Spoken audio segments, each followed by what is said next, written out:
The war on Iran marks the culmination of a distinct 35-year period of history that began with the dissolution of the USSR in 1991. It is the outcome and expression of the two essential objective contradictions of the capitalist system itself. First, between private ownership of the productive forces and the social character of production, and second, the contradiction between the global character of economic production and the nation-state system within which political power and capital accumulation continues to be organized. The globalization of production over the past 5 decades has integrated the labor of workers on every continent into a single planetary process bound together by supply chains, financial flows, and information networks of unprecedented density.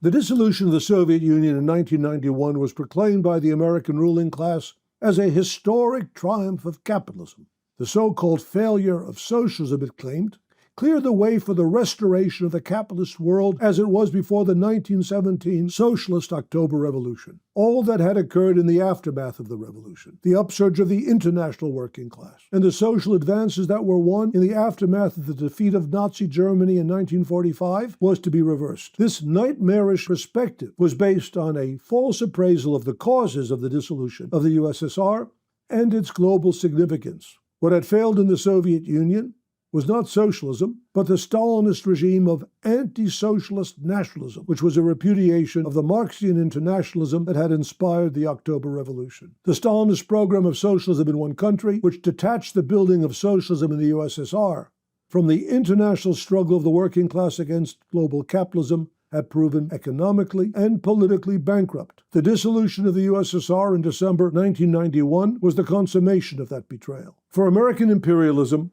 the same underlying contradiction produced a different response. Confronted with the erosion of its economic supremacy, the rise of Japan and German industrial competitors, the emergence of China as a powerful economic and industrial force, the hollowing out of domestic manufacturing, American capitalism could not recover its position through economic means.